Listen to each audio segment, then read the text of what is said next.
কিনা হযরতে আব্দুল্লাহ ইবনে মুবারক রাহিমাহুল্লাহ হাদিসের বিশাল এক মুহাদ্দিস, বিশারদ, হাদিস বিশারদ আব্দুল্লাহ ইবনে মুবারক। নাম শুনছেন তো? এখন তো শুনছেন, আগে না শুনলেও এখন শুনছেন না শুনেন নাই? কি নাম বললাম? আব্দুল্লাহ ইবনুল মুবারক। ইনার হাদিসের ক্লাসে শত শত নয়, হাজার হাজার ছাত্র থাকতো। হাদিস শরীফের ক্লাসে হাজার হাজার ছাত্র থাকতো। পৃথিবীর বিভিন্ন প্রান্ত থেকে হাদিস শিখার জন্য আব্দুল্লাহ ইবনে মুবারকের কাছে আসতো। আব্দুল্লাহ ইবনে মুবারকের বাবা মুবারক, তিনি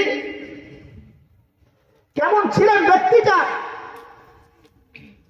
মুবারক একবার উনি একটা মালি ছিলেন, বাগানের মালি।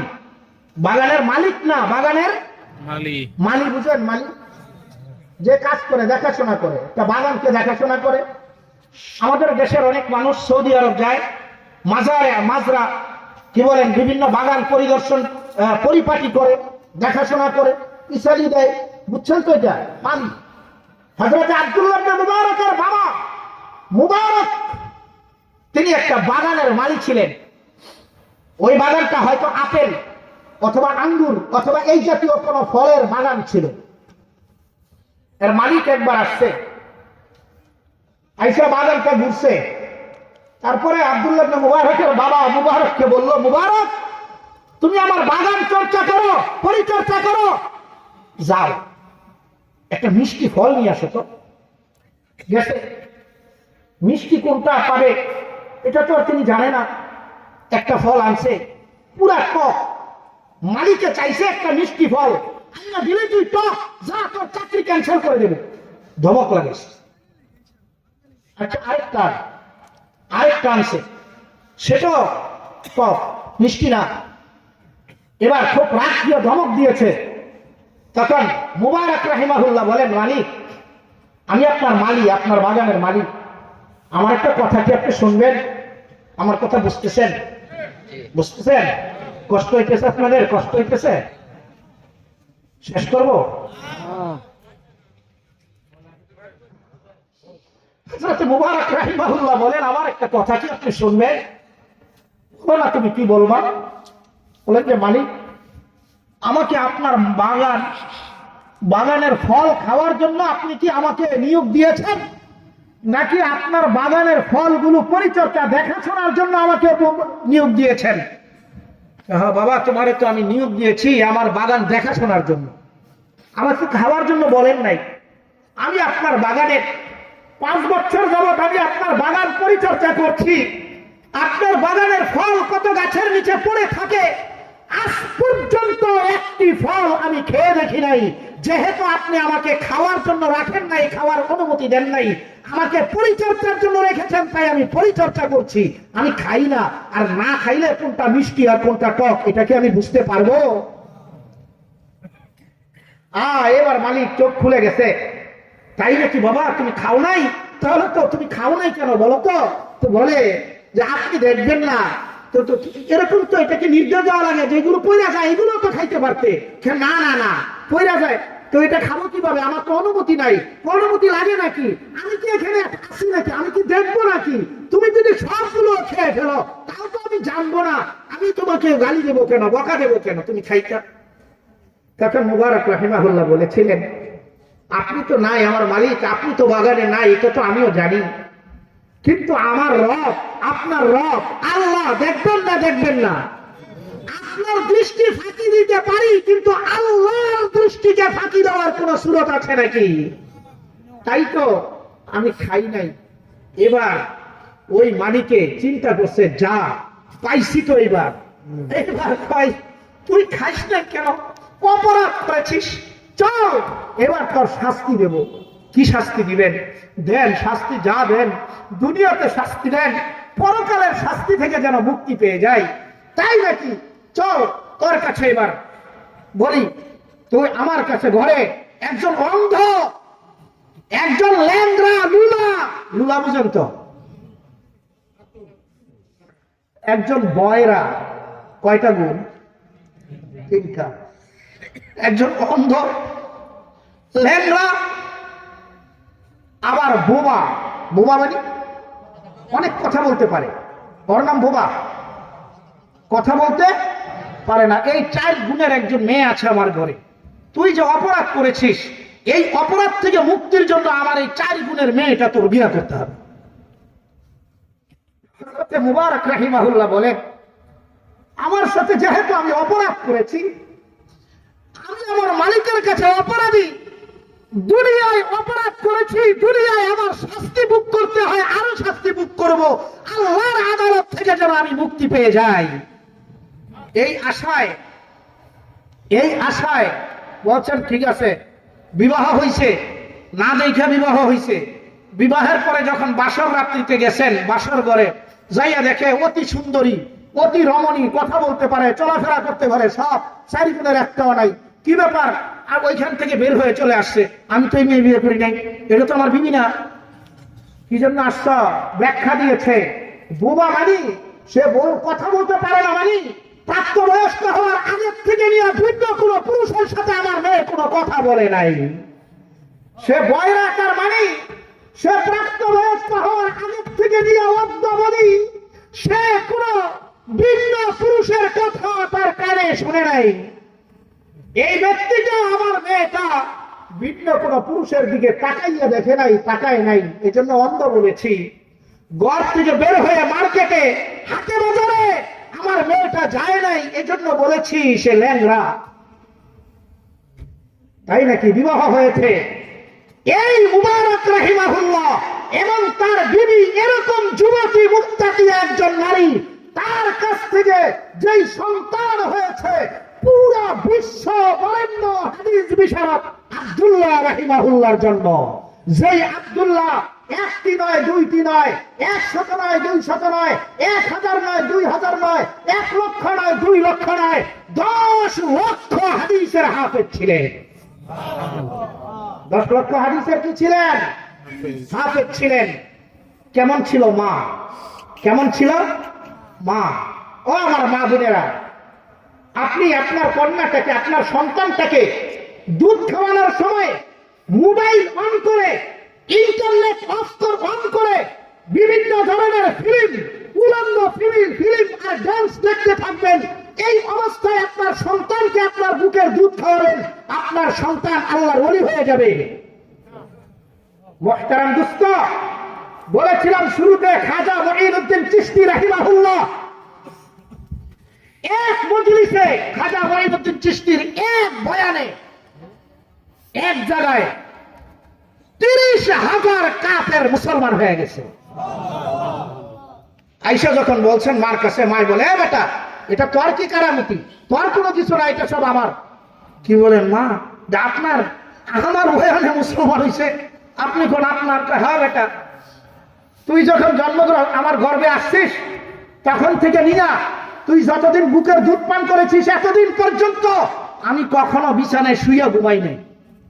তুই আমার গর্ভে যখন থেকে এসেছিস, প্রসূতি হয়েছি তখন থেকে নিয়ে, কনসিভ করেছিস তখন থেকে নিয়ে, বুকের দুধ যতদিন খেয়েছিস আমি শুইয়া ঘুমাই নাই, বসে বসে ঘুমাইছি কিছুক্ষণ, সেদ্ধ অবস্থায় ঘুমাইছি কিছুক্ষণ।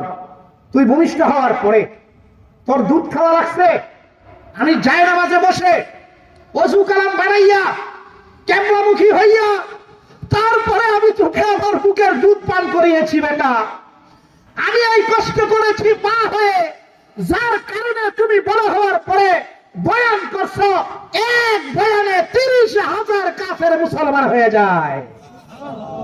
ও আমার মা বোনেরা, আপনি মনে করেছেন আপনি পর্দা মতো চলবেন না, পর্দা রক্ষা করবেন না, দিন রক্ষা করবেন না, এমনিতেই সন্তান নেককার আর দিনদার হয়ে যাবে?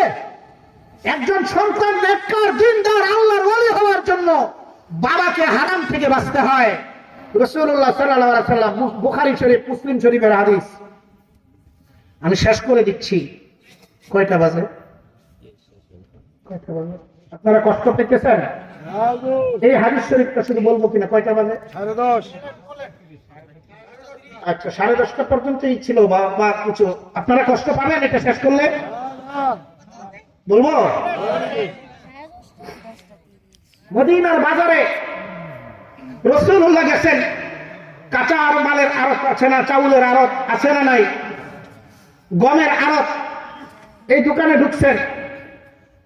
মুসলিম শরীফ, বুখারী শরীফের বর্ণনা, ফাআদাখালা ইয়াদাহু আলা তামার, ভাই মোবাইলটা হাত লেগে রাসূলুল্লাহ সাল্লাল্লাহু আলাইহি ওয়াসাল্লাম ওই যে গম, লড়বে না, সমস্যা নেই। গমের বস্তার ভিতরে হাত ঢুকায় দিয়েছে।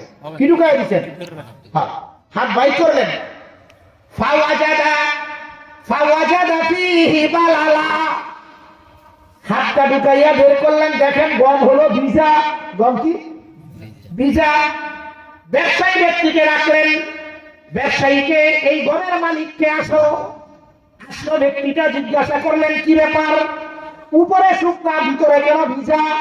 সেই ব্যক্তি বলে, ইয়া রাসূলুল্লাহ কাদ ওয়াজাদাহুল মাতার, রাসূল গো একটু আগে ফুটি ফুটি বৃষ্টি হয়েছিল। কেমন বৃষ্টি বুঝেন তো? ফুটি ফুটি বৃষ্টি বুঝেন? একেবারে মুষলধার বৃষ্টি না, ফুটি ফুটি বৃষ্টি হয় না অনেক সময়? ফুটি ফুটি বৃষ্টি হয়েছে। আমার তো আর বিল্ডিং ঘর না, ফুটপাতের দোকান, ফুটি ফুটি বৃষ্টি হয়েছে, গমের বস্তা উপর দিয়ে গমটা ভিজা গেছে। রাসূল এই মুহূর্তে উপরে গমগুলো ভিজা, উপরে কাস্টমার এসে, গ্রাহক এসে যদি দেখে উপরে গম ভিজা, তাহলে আর কিনতে আসবে না কেউ। তাই উপরের ভিজা গমগুলো ভিতরে নিয়েছি, আর ভিতরের শুকনা গমগুলো উপরে এনে দিছি।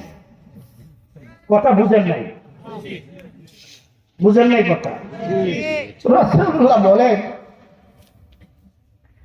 আলা ওয়াজাতাহু ফাওকা তামার ফাওকা হিনতা, সাহাবীর ব্যবসায়ী, গমের ব্যবসায়ী, তুমি ভিজা গমগুলোকে এই বস্তার মধ্যেই উপর দিয়ে রেখে দিতা, শুকনা গমগুলো অপর পাশ দিয়ে থাকতো, তাহলে ধোঁকা হইতো না।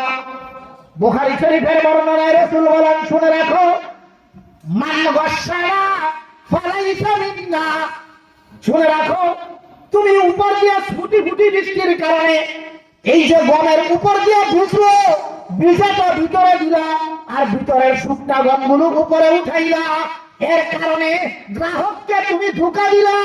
উপরের গমগুলো শুকনা দেখে গ্রাহক কিনবে, সে তো বুঝবে ভিতরের গুলো শুকনা। বুঝবে কি বুঝবে না? ভিতরের গুলো শুকনা বুঝবে। উপরে বড় বড় আলু রেখে ভিতরে ছোট গুলো রাখলাম, উপরে বড় বড় খেজুর গুলো রেখে ভিতরে সুতা গুলো ঢুকাইলাম। মুহতারাম দোস্ত বলেন, উপরে তুমি ওই দুর্বল গুলো, যেগুলোর মান সম্পূর্ণ নয়, দুর্বল, এগুলোকে উপরে রাখতা, তাহলেই তো বরকত হইতো। তুমি ভিতরে ছোট গুলো দিয়া, ভিতরে ভিজা গুলো দিয়া, উপরে শুকনা গুলো রেখে ওই গ্রাহককে তুমি ধোঁকা দিলা। মনে রাখিও, যেই ব্যক্তি নাকি আমার উম্মতকে ধোঁকা দেয়, আমার উম্মতের মুসলমানের নরনারীকে ধোঁকা দেয়, সেই ব্যক্তি আমি মুহাম্মদুর রাসূলুল্লাহর উম্মতের অন্তর্ভুক্ত থাকতে পারে না। আগামীকাল কিয়ামতের ময়দানে আমি মুহাম্মদুর রাসূলুল্লাহর শাফাআত সে পাবে না। আগামীকাল কিয়ামতের ময়দানে আমি মুহাম্মদুর রাসূলুল্লাহর হাতের থেকে হাউজে কাউসারের পানি সে পান করতে পারবে না। মুহতারাম দোস্ত, আজকে আমার যুব সমাজ ফোন হাতে, কোন বন্ধুর সাথে কথা 10টার সময় থাকবে, ইটা খোলা, ঠিক আছে না? সে এখনো ঘরে, 10টার সময়, 10টা 5 বাজে এখনো ঘরে। ফোন দিছে, কিরে ভাই কই তুই? হয় এই যে রে ভাই, আমি আইসে গেছি ইটা খোলার কাছাকাছি, জায়গাটার নাম কি? কথা বুঝেন নাই? ও বললো বড়ইতলা বা কোনো একটা জায়গার নাম বললো, অথচ সে এখনো কোথায়? ঘরে। এখনো শিবপুর কলেজ গেটে, এখনো শিবপুর বাজারে। সে বললো বড়ইতলা আছে। সত্য বলছে তো কথাটা? কথা বলেন না কেন? সত্য বলছে তো? ও ভাই, ফেসবুক, ইউটিউব, মোবাইলের ব্যবহারকারীরা এই জাতীয় মিথ্যা কথায় আক্রান্ত। মিথ্যা কথা বলি না?